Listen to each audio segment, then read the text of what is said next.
Good afternoon, and thank you for joining us. My name is JJ Fueser. I'm a board member of Fairbnb Canada Network, a national not-for-profit advocating for fair rules for short-term rentals. 10 months ago today, we celebrated a significant announcement by the federal government, a $50 million fund to help municipalities enforce short-term rental rules. This fund would help communities that have adopted housing protective regulations to crack down on the illegal removal of homes from the long-term rental market. With housing costs spiraling out of control in communities across Canada, we are here today to call on the federal government to release the funds for the National Short-Term Rental Enforcement Fund immediately so they can be put to work. I am joined today by Dr. David Wachsmuth, Canada Research Chair on Urban Governance at McGill University and Canada's leading expert on the housing impacts of short-term rental activity. Sarah Sproule, Director of Legal Services at the Community Legal Services of Ottawa, a partner of the Advocacy Centre for Tenants, Ontario, and Michèle Biss, National Director of the National Right for Housing Network.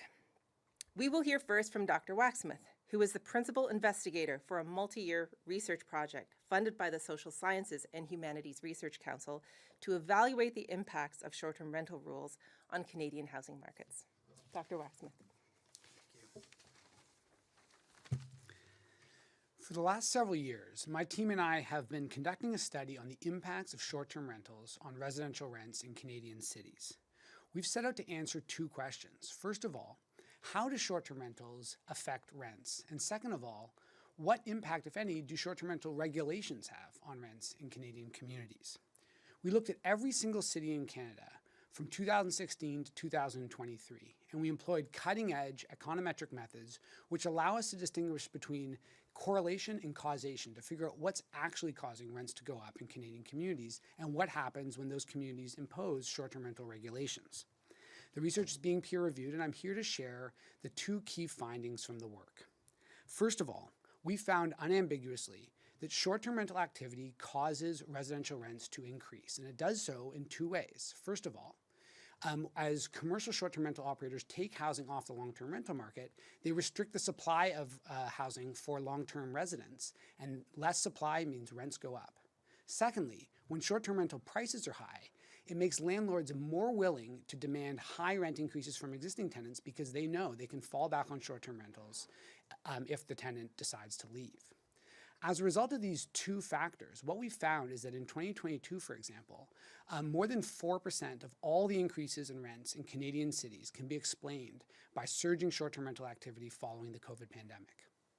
The second thing we found is that short-term rental regulations work to bring rents down. Specifically, in the year after communities impose principal residence obligations, so you can only rent out your own home on platforms such as Airbnb, we found that rents declined 1.7%.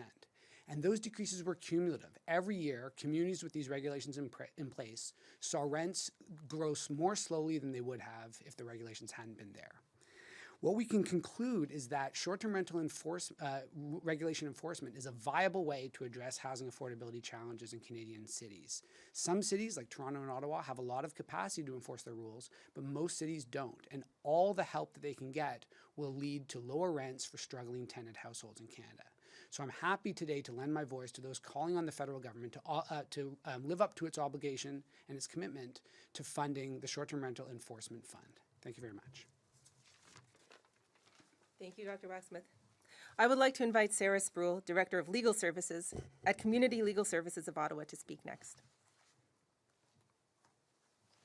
Thank you.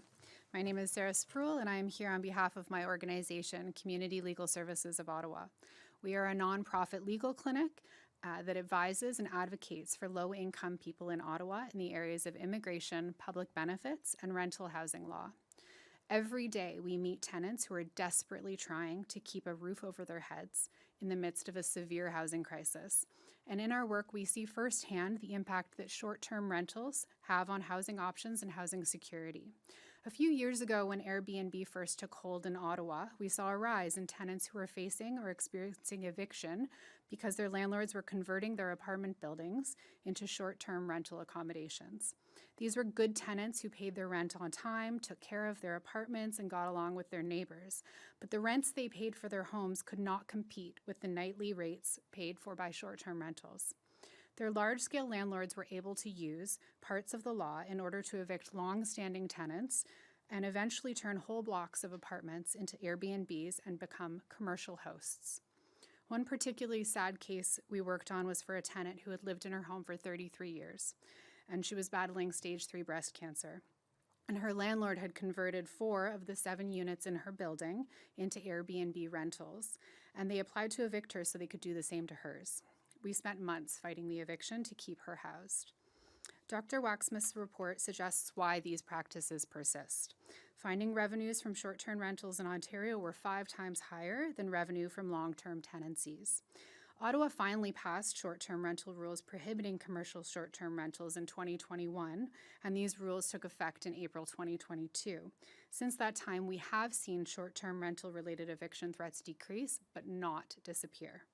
Recently, I advised a young family with 5 children whose landlord had turned all of the other units in their building into short-term rentals. He was pressuring them to leave so that he could do the same to their unit, and his methods were egregious, threatening illegal rent increases, showing up outside their unit in the evenings, and refusing to conduct essential repairs. Ultimately, the family moved, because they couldn't take it anymore, to a more expensive unit that they could barely afford. And as of this morning, their unit is listed on Kijiji as a short-term rental. Without more money for enforcement, our city lacks the resources to fully enforce the bylaw that took effect in 2022 and ensure that these commercial hosts are not eroding our rental stock and pushing rents further and further into unaffordable levels. The federal government's proposed short-term rental fund is an appropriate and timely intervention, and we need it now. Thank you. Thank you, Sarah. In Canada and around the world, the short-term rental industry very quickly became commercialized, with companies acquiring entire homes or portfolios of homes, taking them out of the long-term rental market, converting them into so-called ghost hotels. As a result, tenants have been placed in a position where they must compete with tourists for access to scarce housing. I would like to invite Michèle Biss, National Director of the National Right to Housing Network, to talk to us about how short-term rentals are contributing to the financialization of housing in Canada. Thank you, Michèle. Good afternoon. My name is Michèle Biss, and I'm the National Director of the National Right to Housing Network. In 2019, the Government of Canada passed the National Housing Strategy Act, the first legislation of its kind, recognizing the progressive realization of the right to adequate housing in Canada. The National Right to Housing Network works to keep the government accountable to this promise. It is no secret that Canada is in the depths of a housing crisis. At the core of Canada's housing crisis is the reality that prospective tenants, including people with experience of homelessness, cannot find an affordable place to rent. Canada's very first human rights-based review panel, a process that was created through the National Housing Strategy Act, was on the issue of financialization of purpose-built rental housing. This gave people affected by financialization, housing and human rights experts, the opportunity to share their experiences and propose solutions for financialization in a hearing that was held by members of the National Housing Council. Financialization refers to the treatment of housing primarily as a financial asset and a tool for maximizing investor profit at the expense of human rights among tenants and tenancy-seeking individuals. From unreasonable rent hikes to evictions and rent-evictions, unaffordability, poor maintenance, displacement of communities, and discrimination, financialization has a hugely damaging amount of impacts on the right to housing in Canada. And one of the contributors to the financialization of housing is the rapid growth of platform-based short-term rental industries. Almost 200 individuals and organizations made submissions to this hearing, and included in the evidence was a message that everyone in Canada is affected by financialization of housing, either directly as property owners, rental applicants, and tenants, or indirectly through firms investing in rental housing. Regulation of short-term rentals and associated platforms has been a key policy articulated by human rights experts in efforts to curb financialization.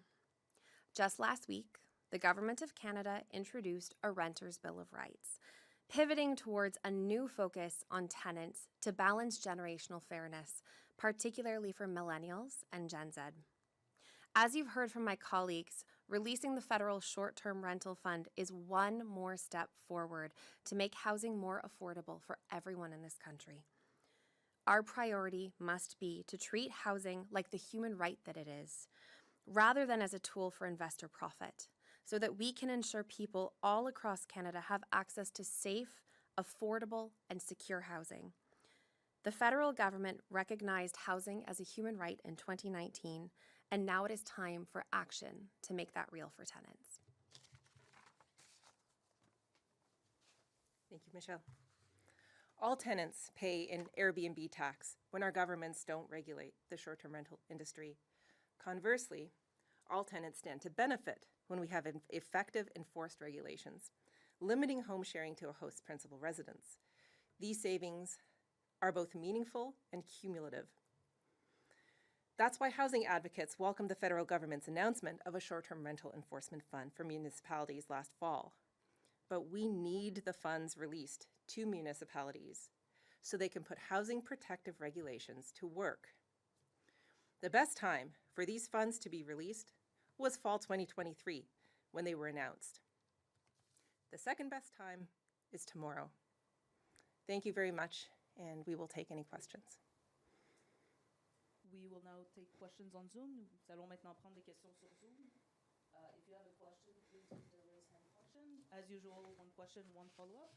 Si vous avez une question, s'il vous plaît, utilisez la fonction main levée. Comme d'habitude, une question et une question de suivi. Is there something you'd like to add to your statement?